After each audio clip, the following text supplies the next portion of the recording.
Welcome to Desperately Seeking the 80s. I am Meg. And I'm Jessica. And Meg and I have been friends since 1982.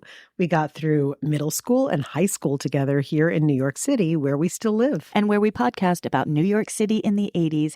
I do Ripped from the Headlines. And I do pop culture. Jessica, spring has sprung. It is a little slice of heaven here in New York City. Isn't it just the best? Yes. And being up on my roof right before we started podcasting, was that not the sunny, breezy heaven of your dreams? It was wonderful. And I go now to my garden every morning to water it on my roof, and it's just blissful. And how are your tomato plants or whatever you're growing now? Well, I had to order some tomato plants because I transferred my seedlings too early and it froze. So now I'm sort of cheating and just getting plants.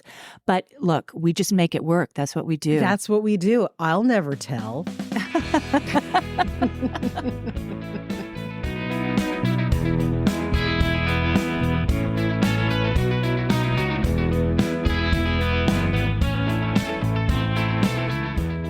So before we get started, I just want to do a shout out to my mother, who at your father's wonderful Passover dinner said to me, "Don't any women kill men ever?" And I was like, well, less often. And she was like, "I think they do." Like, all right. So this story, Mommy, this story is for you. Can I ask a question before we begin? Sure. Is your mother not counting women who kill the men who abuse them in her? I don't know. That's a good question. I mean, because that's a demographic. And this story is interestingly murky as far as that's concerned. No spoilers. Ooh. You know who else killed a man? Who? Lizzie Borden. That's true. With an axe. Gave her father 40 whacks. But she killed a lot of other people too in the house. Oh, Lizzie. So my engagement question or suggestion, would you be interested in talking to our listeners about Mrs. McMenamin? Did she kill someone? No, but she's a type. Is she not? Oh, yes. Yeah. So would you like me to describe her? Please. All right. I think that part of our living in the 80s that was really fortunate was that, people really still were in their social echelons and there was a uniform for their social echelons and all these things that we've talked about already. Like if you were a preppy, you looked like a preppy. If you were a punk, you looked like a punk. And it's really funny that you would ask me this because I was having a Zoom call with someone who I work with who is very funny and understands these things. And I was looking at myself in the Zoom and I was like, my hair is crazy right now.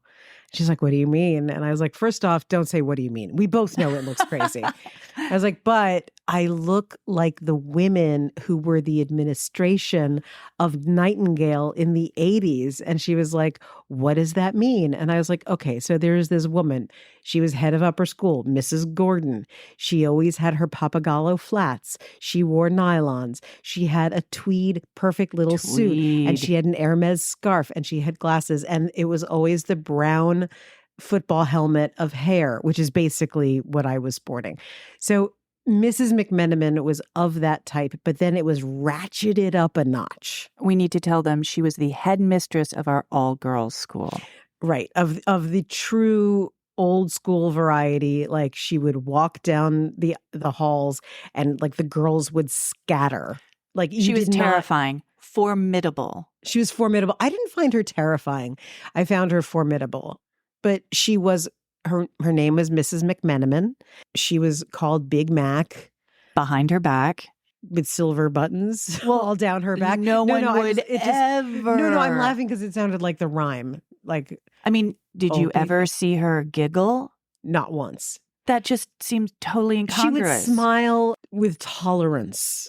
There's a story about her that my mother really enjoyed telling a lot because I'm not sure if it was because it was a dig at me or I don't know what, but so Mrs. McMenamin looked just like what I described Mrs. Gordon looking like, but she was tall and she was a big woman. She wasn't fat in that sort of, like soft way.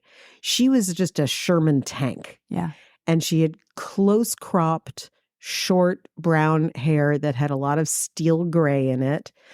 She always wore like hot pink lipstick, like very Palm Beach, but with these preppy woman, Ferragamo heels. She was just so. And but remember how she had peach fuzz? She had a very peach fuzz She face. did, yes. And it was like one of the softest things about her. It was like, oh, you're fuzzy. But she was kind of a little sarcastic. And when I entered Nightingale in 8th grade, I was the only new girl. We've talked about that. And I was definitely lost. And I went from such a bohemian place to, the army as I saw it, that I didn't know what was going on ever. And my mother once asked Mrs. McMenamin when she came to pick me up at school, she's like, "Oh, have you seen Jessica?" Or no. She said, "Oh, hello, Mrs. McMenamin.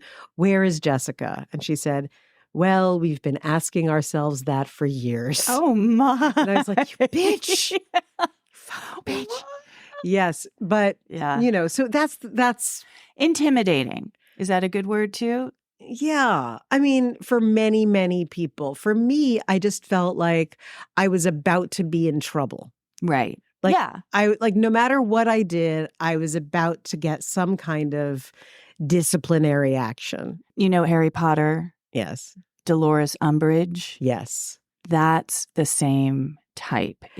Yes. People have But Dolores Umbridge was evil. Right. Mrs. McMenamin wasn't evil, but the visual. Yes. Absolutely. Yes. And women who ran all-girl schools, I feel like there was a mold. A steely mold. They for were. them to be It in. seemed like all-girl schools were looking for a Mrs. McMenamin. Yeah. And there are a lot of them out there. The women who run and men who run all-girl schools now, it's a whole different vibe. They're politicians.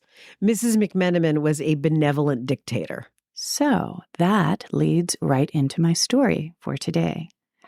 My sources are The New York Times, New York Magazine, 1980, Medium, and Crime Magazine. And again, this is for you, Mommy. In the middle of the night on March 10th, 1980, Leslie and Marge Jacobson were awakened in their Manhattan apartment. Their phone was ringing off the hook.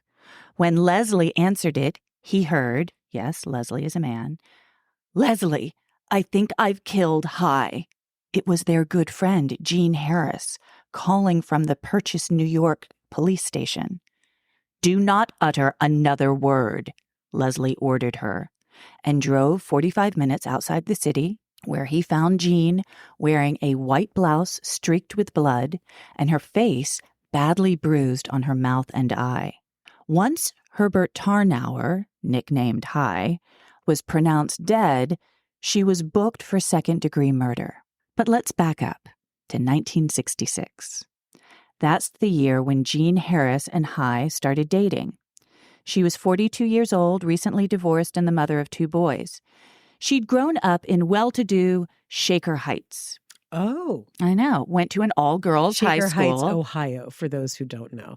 She went to an all-girls high school and then to Smith College. She was director of the middle school at Springside School for Girls in Chestnut Hill, Philadelphia, when she met Hi.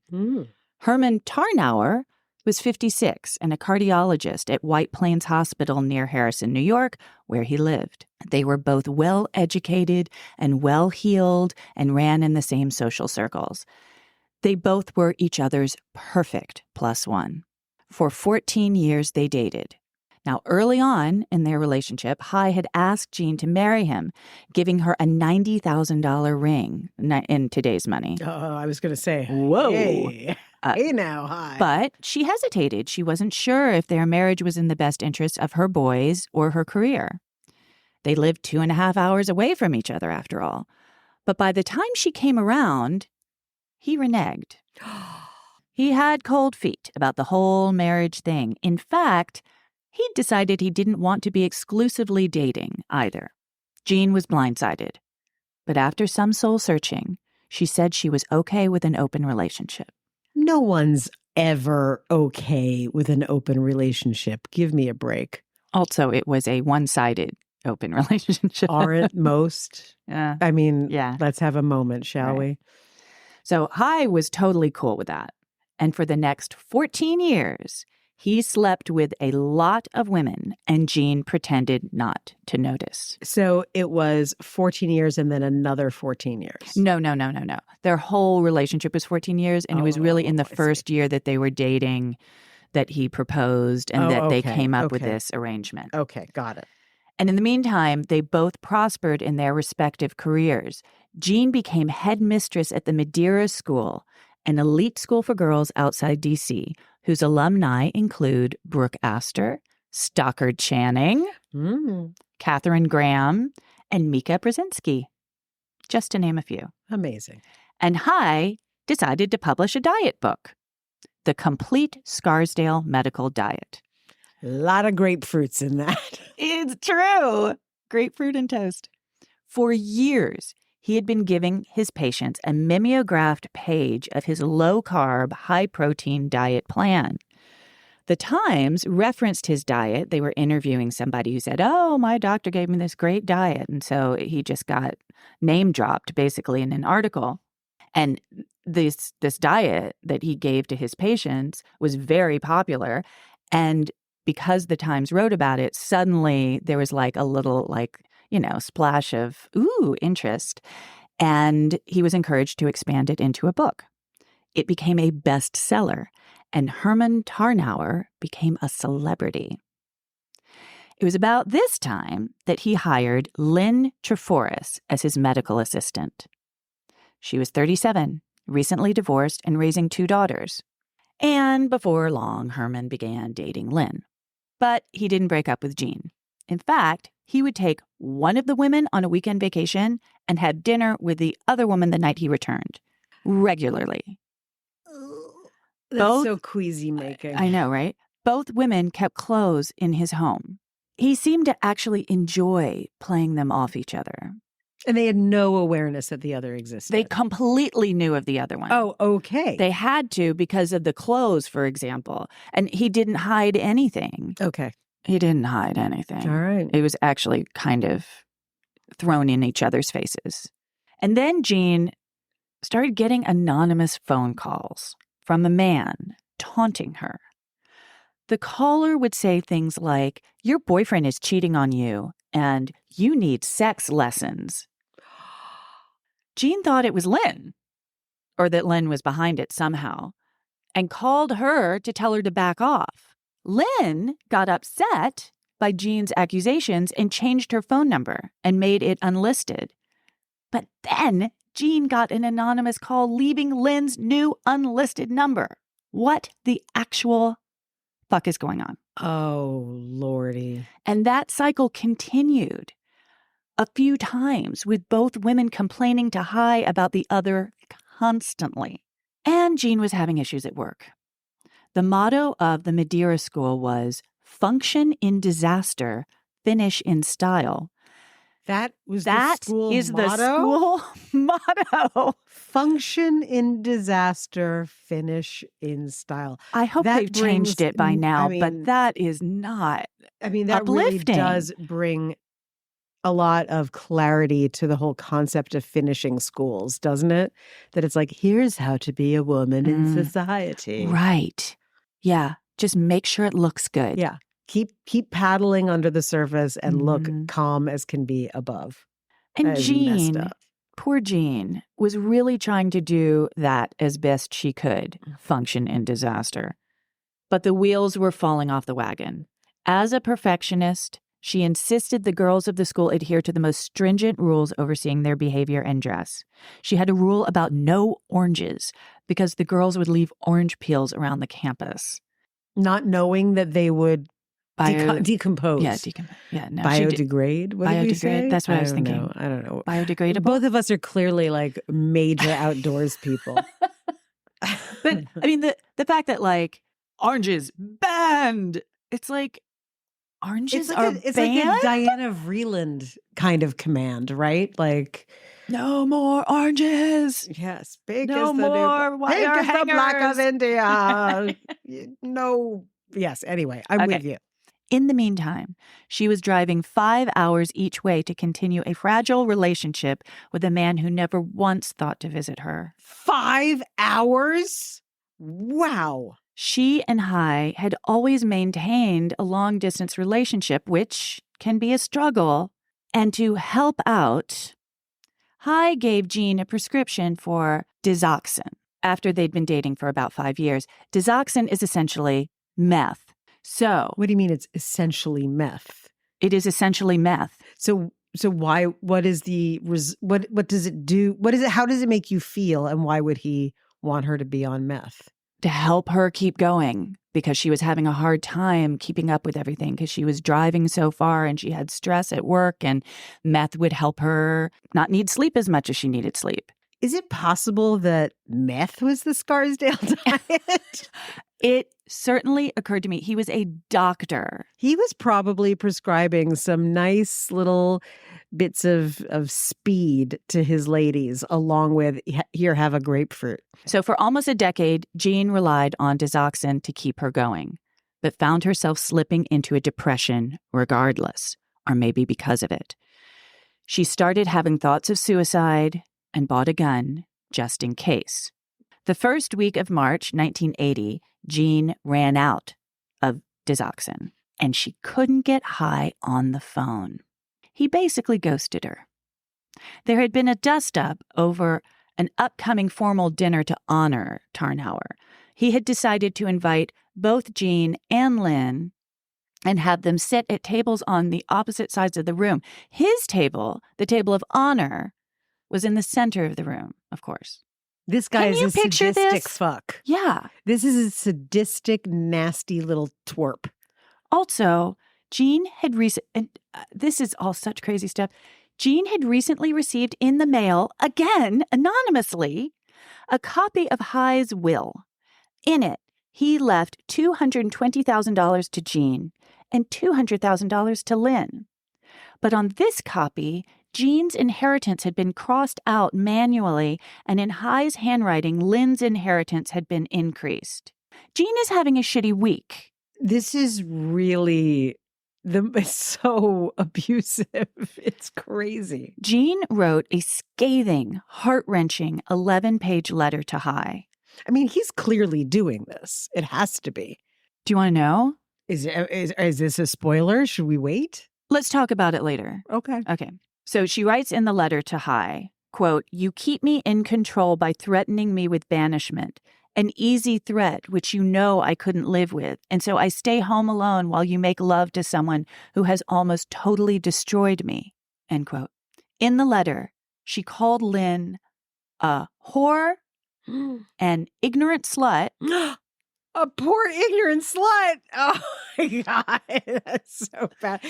Did she get that from the sign off from SNL? Don't know who Jean, started you it. ignorant slut. Oh my God. I guess she did get it because that would be 70s, right? Yeah. Yeah. And a vicious, adulterous psychotic. And then she sent it certified mail. By the way, of course, those are all the things that he was. Not Lynn. Yeah, it's true. Yeah. That she was, I mean, it's so transparent that it's painful, but please continue this tale of joy. The next day, on March 7th, she expelled 4 teenagers after finding marijuana stems and seeds in their dorm rooms. In response, most of the students staged a sit-in to protest the expulsions. Jean was devastated. She was trying to please everyone and failing miserably. On the 10th, Jean called Hai and begged him not to read the letter. She said she had to see him in person. She also desperately needed him to refill her prescription. He said it wasn't a good time. He was having friends over for dinner. So Jean decided to drive to his home and kill herself at the pond in his yard after seeing him one last time. When she arrived at his place... Wait. So Jean decides to drive the 5 hours, have Somehow a discussion with have him. a discussion. So confront him in some way. Have a goodbye of some kind, and then go sit by his pond and kill herself. That's her plan. This is very cinematic. When she arrived at his place after a 5-hour drive, she entered through the back door and came into his dark bedroom where he was sleeping. The rest of this is a quote from Jean. I said, I thought you'd leave the lamp on in the window. It's black as pitch. He was not enthralled to see me. He said, Jesus, it's the middle of the night. I said, it's not the middle of the night. He was lying on one pillow with another one held to his stomach, and he closed his eyes and didn't seem to want to wake up. I finally said, I've brought you some flowers. I waited. Then I said, have you done any more work on your book? He said, Jesus, Jean, shut up and go to bed. I said, I can't go to bed, and I'm just going to be a little while. I said, won't you talk to me for just a little while? He didn't, but I didn't want to leave. I was just kind of hoping he would wake up and say, Jesus, that was a nutty thing to drive 5 hours to talk, but now you're here. Okay, what is it? End quote. But he didn't wake up. So Jean went into his bathroom, where she saw Lynn's negligee. Ooh. And she lost her shit. The rest is hazy, and all from Jean's account. But clearly, Hightower woke up, and they fought. Somehow, in the ensuing melee, High hit her in the face, and she shot him in the hand with the gun. Then, this is another quote from Jean, I started to follow him into the bathroom, but then I thought I could get it over with before he came into the room, meaning kill herself. I couldn't find the gun. I got on my hands and knees and looked for it under the bed. He came back and grabbed the gun, and I said, Hi, please give me the gun or shoot me yourself. He said, Jesus, you're crazy. Get away from me, and pushed me aside and picked up the phone. I pulled myself up on his knees. The gun was on his lap. I remember reaching for it. He dropped the phone and grabbed my wrist like he was trying to tackle me. I felt the muzzle of the gun in my stomach, or what I thought was the muzzle. I had the gun in my hand and it exploded again, and it was such a loud shot. And my first thought was, my God, that didn't hurt at all. I should have done it a long time ago. When the smoke settled, it turned out Jean had shot him 3 times in the shoulder, chest, and upper arm, in addition to his hand wound. The trial was... Wait, can I ask a question? Yes. Okay, wait. So we know that she knows that there was one shot theoretically in the hand. And then she knows there's another shot. She insanely thinks that she was shot, but it was him. Right. So there are 2 more shots. She doesn't remember those at all. She has no memory of those. Okay. The trial was a circus and deserves its own episode. But suffice it to say, some people defended Jean as an emotionally battered woman. The drug prescription stuff never came into trial, though. Interesting. Was it introduced as evidence and then it was not allowed in by the judge, or was it just they never did? The defense just chose not to bring it up. Which seems insane. Very strange. I'm so sorry. Sure. But I wonder if this is like one of those, well, it could only happen in the 80s kind of things. Like, definitely. That it would have been exclusively bad for her if it was revealed that she was on meth that he was prescribing. I think that was the problem. They also didn't talk about her mental health in any way, because I think they thought then people would be like, yeah, she's crazy and she shot him, as opposed to she's crazy and she should get manslaughter or something instead of murder. You know what I mean? Mm-hmm. Others thought she was a vindictive, jealous witch. She insisted till the day she died that it was an accident, but she was convicted of murder and sentenced to 15 years to life. Her sentence was commuted by Mario Cuomo for health reasons in 1992, and she died in a retirement home in 2012. Lynn never discussed the case publicly. Smart Lynn. She remarried and died in 2020 in Cold Spring, New York. I read her obituary. It did not mention Tarnower or any of this incident at all. At the time of his death in 1980, Tarnower was working on a new book called How to Live Longer and Enjoy Life More. Can't make it up. Oh my God. Wait, what was Cindy Adams' sign off? Like, only in New York, kids. Yeah. Only in New York. Okay, I want to talk about a couple things. Okay. One is that Jean kept setting the bar lower and lower and lower. One quote that she has, "What I wanted was to be good company and not a whiner." And the problem is, she just wanted to seem like, oh, I'm fine with everything. It is fine. I am fine. But as you pointed out, Jessica, it was not fine. She was not fine. All of that repression, not healthy, not good, but also so sad. Like the more she said, hey, you can do whatever you want, and I'll be a good +1 for you for the rest of your life. I don't need anything. I'll keep giving. Like just lowering and lowering the bar. And he was just like, oh, I can make that bar lower. Watch me make it lower. Let's get it real low. You know who I blame? Him? No, the band 38 Special. Why? Well, didn't they have that song, Hold On Loosely? Oh, I don't know. If you cling too tightly, you're going to lose control. Ugh. That whole concept of, I'm going to just let you be you. I'll be chill. And I'm going to be chill, and that will make you stay. Okay, you'll stay. He'll stay, and you will slowly but surely be eating the wallpaper. Exactly.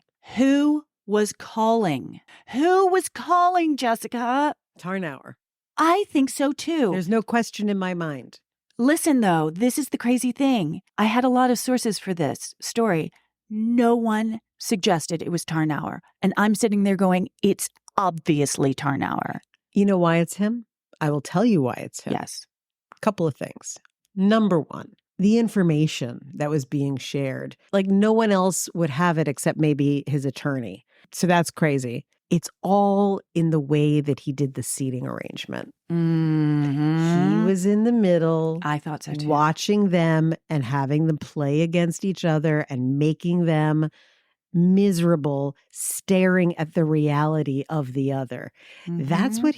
That was his kink. There's nothing else about Tarnower that's really worth noting. Like, all we know is that he was a shit doctor who put people on speed and made them eat too much grapefruit, and that he was a sadistic, narcissistic manipulator. That's all we need to know about that guy. And so, of course, he was planting seeds of dementia for these two women. I think and so, the too. best thing that Lynn did everything that Jean Harris did not. Lynn didn't talk about it, didn't go to the press, didn't have her day, and died without ever giving him satisfaction. Well, he was dead. It doesn't matter. Yeah. Psychically. He was successful. The women did go after each other, but the anonymous phone call part of it, this is the other thing that absolutely made it like obvious to me, is at some point Hightower claims, oh yeah, I've been getting anonymous phone calls for many years, like before he met Lynn. So lots of people are like, oh, well, it was Lynn. Lynn must have started it, or Jean was delusional. If he was supposedly receiving anonymous phone calls for years before Lynn came on the scene, that means it's him. He's making that up. Clearly. And it certainly couldn't be Lynn. So No. unless Jean is completely delusional, but she wasn't, because Lynn was getting them too. Correct. There's a problem here. She couldn't be delusional enough to make up Lynn's new unlisted numbers. No. The thing, though, that makes everything difficult is that we know that Jean is an unreliable narrator. True. And so I'm just looking at the facts, though. How could you get somebody's unlisted number? She didn't. No. I'm not talking about the phone calls themselves. I'm just saying, generally, once we know that she's gone into cuckoo cuckoo because she's drugged out of her mind. Right. And then she's in withdrawal. Yes. I don't know if you've ever seen anyone in withdrawal. They're not really together. Right. My takeaway is it's a mess. It's his mess. And he paid the price And not even because someone wanted to kill him. Nope. But that's what happens. You create terrible situations, there will be a terrible outcome, and it just might be you in the crossfire. Mm-hmm.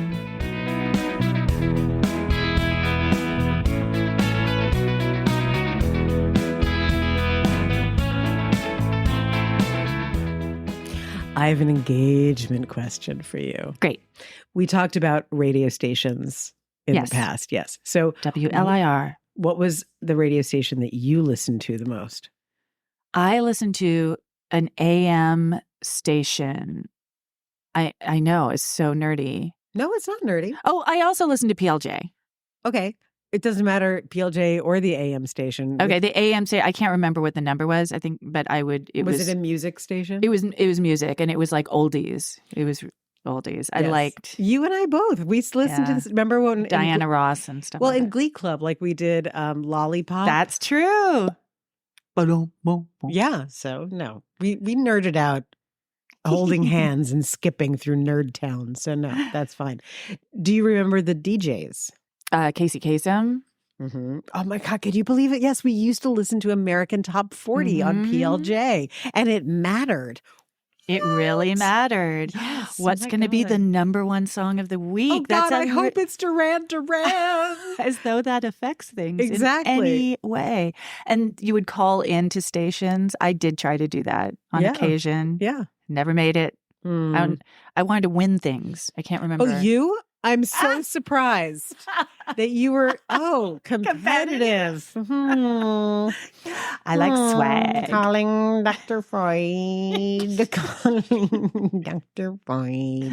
So Casey Kasem, but how about like your, like the regular DJs you would listen to? Oh, Don Imus. Imus in the morning. He wound up being a bad egg. Oops. Oopsies. Not so good, Don. But yes, so actually Don Imus is the perfect person. Okay. In the 80s, as you and I both know, radio stations were thriving. Despite what the Buggles had to say about video killing the radio star, it was very much alive and well when we were in high school and a little after that. It was important. Because, like what you listen to, the music that you listen to really defined you. But soon, and I know you're going to know what I'm talking about, and Don Imus was one of them, not only did the music define you, but the DJ defined you. Who you wanted to listen to was part of the package, right? And Don Imus was outrageous. Like that was his whole shtick. He was outrageous. But as we all know, but I think that maybe the kids don't know because this person is now, like the professor emeritus of broadcast. Yes. But back in the day, there was someone who Don Imus hated. He hated him so very much. And that was the up and coming upstart real jerk named. You want me to fill it in? Yes. Howard Stern. Yes. I hated Howard Stern. Do you have quotes? I mean, what the things that would come out of his mouth, the fact that he has somehow managed to decided that he's now this, like you said, stately gentleman or a good guy or, I never said any of that misogynist, horrible stuff or put it in context. I was playing a character. Well, that's the thing. So here's the basics on Howard Stern as told by me from having lived it. And there's going to be a postscript to all of this. That's the ultimate in I was there. Howard Stern, if you read his book, Private Parts, or saw the movie, which he starred in himself. That was the beginning of maybe he is this wonderful man. Well, he's got such an incredible marriage. No, that's not. Well, yes, but that's what the movie said. Yes, that's true. But in the movie, it was very clear that he knew he was an outrageous nerd. And when he started to have success as a DJ and he had this forum, he became the frat boy that he never got to be or was probably pummeled by on a daily basis. And his shtick was to be, rude, crude, socially unacceptable. And that went from being wildly misogynistic to, putting porn stars on the radio. And he had a trick that was actually in the movie, but I remember when it happened because people went completely berserk. He had a woman sit on a speaker in the studio and made the speaker vibrate with his own voice. And she, I'm quite sure, pretended to have an orgasm from that. And he would do things with handicapped people. Yeah. And he was just Handy-capable. At the time. I'm just kidding. Okay. Thank you. My God. I was like, is that who we are now? No. Okay. Maybe we should be, but I'm not sure we are. I can't roll back. It's okay. It's the okay. tides It's okay. of time. Don't worry about it. I was teasing. The idea that you would listen to Howard Stern when we were in high school, because he came to New York in 1982. Teenage boys loved it. Yeah, and it was just like, who would listen to Howard Stern? And I don't know if this is correct. You tell me. Do you remember that it was kind of also, like we've talked in the past about the great divide between Manhattan and Bridge and Tunnel? Yes. Wasn't Howard Stern the hero of the Bridge and Tunnel crowd? That's what it seemed like. Yeah, that's what I remember. And it was like, if you were listening to him, and the irony of all ironies, of course, is that WLIR was coming out of Queens, Long Island. And yet... So there were lots of cool people in Queens, and then there was Howard Stern. And then there's Howard Stern, or Long Island. Was it coming out? No, not Long Island City. It was coming out of Long Island. Anywho's, he was the hero of what I think today would be like the incel and semi-incel crowd. Absolutely. Yeah. And it was for every nerd who could never get laid before. This was how to get women naked. And of course, the great joke of this was that none of it was on video. But he would just bring people into the studio and have everyone describe it and have these women, just fawning and embarrass themselves. Yeah. It was horrible. It was specifically to have them embarrassed. He would do a setup so that they would feel and look, ridiculous. And he gave interviews. He interviewed Trump. Whoever he interviewed, he asked them like really lewd questions, like Playboy. Yeah, it was always, do you fuck this? When you do this, do you like that? He's the one who got Trump to admit that he was sexually attracted to his daughter.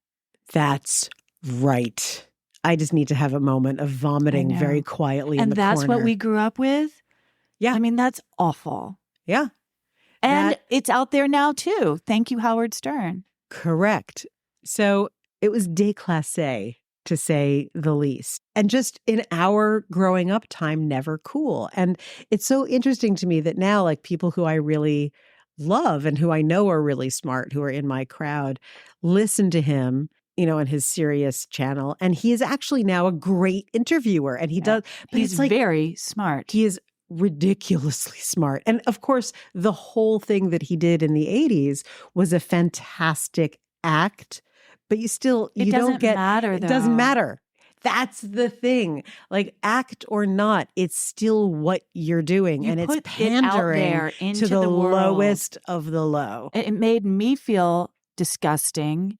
And it made, this kind of incel culture that wasn't called that at the time, but certainly existed. It buttressed them and gave them vocabulary and encouragement to treat girls horribly. Well, and it's also a culture of bullying. So I'll tell you something interesting. I couldn't help myself. I was checking out our rating on Apple Podcasts. Yes. And I was extremely proud of us and our listeners because we have 5 stars and we have so many very nice reviews. And underneath, you know how it says, like, if you like this, you might also like listening to that. Uh-huh. So one of them is Smartless, the one with Jason Bateman and Will Arnett and Sean Hayes. And I started reading through their stuff, and they only have like a 4.6 or something. Like, I was like, how could that possibly be? Most of the comments are, you guys used to be funny, but now Jason Bateman and Will Arnett just pick on Sean Hayes all the time, who's really affable and goes with it, but it's unappealing. Do you know who else did that? Howard Stern. So he had Robin Quivers as his sidekick, but he had the other guys, the producers, and God, I can't remember his real name, but the one he called Baba Booey, who he just like tortured constantly on the air, and he would bring people on just to be mean and obnoxious. Anyway, so this was someone who we grew up with, who now has this incredible reputation. And I do wonder, like, do people know? Do they know? Like, do they know it anecdotally? Or it's like, oh, he was once so crazy. What a wild and crazy dude.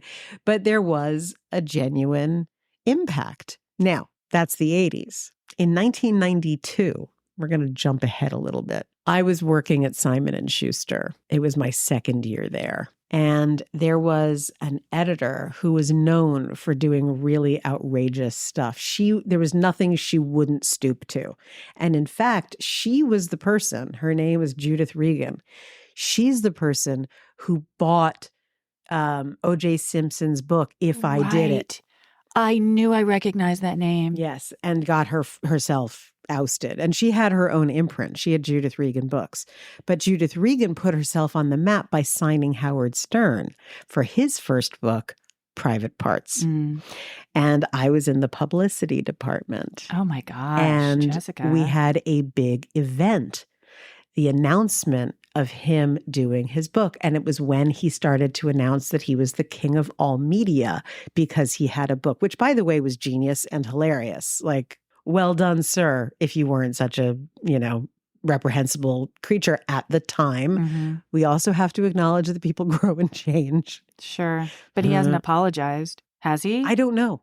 You know what? That's a good question. Let's see if he's ever said anything about his prior behavior. Anyway, so I remember being grossed out. And I was like, ugh, this fucking pig dog is going to come into the office. And I think it was at the Plaza, or if not the Plaza, some other sort of schmancy venue where they did the announcement that he had signed with Simon & Schuster to do this book. But first, he came into the publicity department, and I swear to you, it was like an alien walking in. So he's 7 feet tall. Gosh. Wearing a trench coaty type black coat, like to the floor. And he had, my father actually once said it, he was like, ugh, what a creature.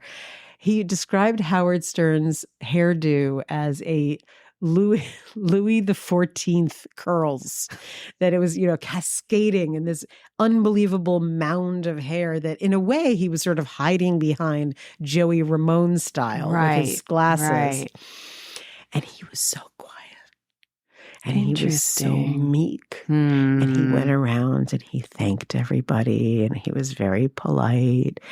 And then we all went over to the venue and I had to give him a bottle of water or something. And he's like, oh, thank you very much. It was really nice. And then, the actual press event began. And right there it was. I'm the king of all media. You're all pig dogs. Oh my God. And all of us were just sitting there like, we're already exhausted. Right. Like it took 3 minutes of him talking in that character for us to just be like, we're going back to, we'd rather be at the office. We're going now. Bye. Oh, I can imagine. Yes. So quite a phenomenon. This is not one of those stories of here's a big reveal, anything that you didn't know, but if you were there. But he has become something that at this point, generations of people only know him as the great interviewer. He basically made himself into Dick Cavett. Right. I don't know how he did it. It's the movie. I swear to God, the movie rebranded him. That's my memory. Yeah. Well, and then he promptly divorced his wife. Right. Exactly. So much for the happy marriage. And then, interestingly, he started, revealing his OCD, and all of his. And I was like, Poor you. Boo-hoo, whatever. He's one of these people. We all come from someplace. We all come from a particular time period and perspective. And I know that there's some slang that I use that would make your young friends fall on the ground foaming at the mouth. So, I was looking at him and thinking about him and remembering that press conference and remembering my own reaction that we were going to deal with him. And it was one of the first times that I really understood the business that is show and what good it does and what bad it does. But, he is a great interviewer and enjoy him. But if you can, try to find some of his original early 80s and mid-80s broadcasts. Yeah. Because it is hair-raising.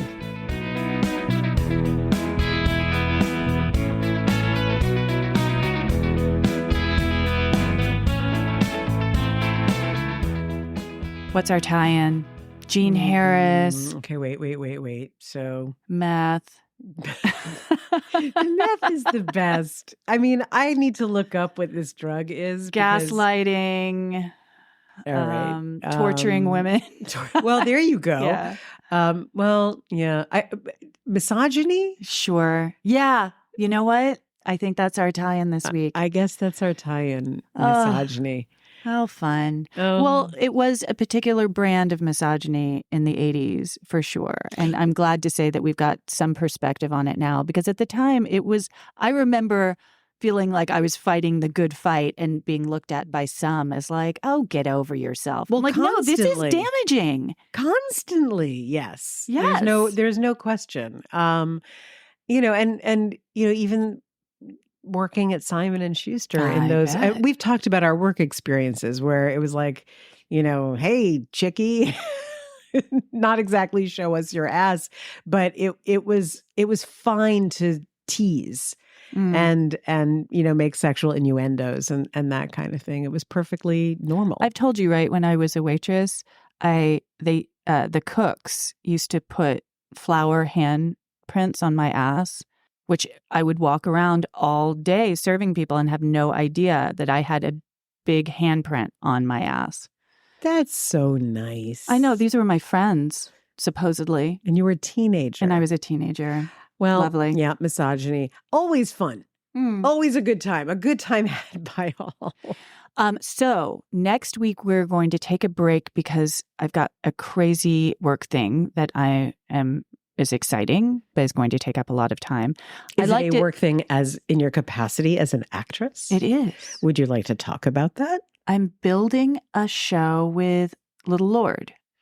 That is Little Lord, the production company. The theater company, yeah. That's incredible. Very exciting. Yay, you. I know. So you're going to take a little moment off from your creative life for your creative life. Exactly. And I was thinking we could call it our spring break.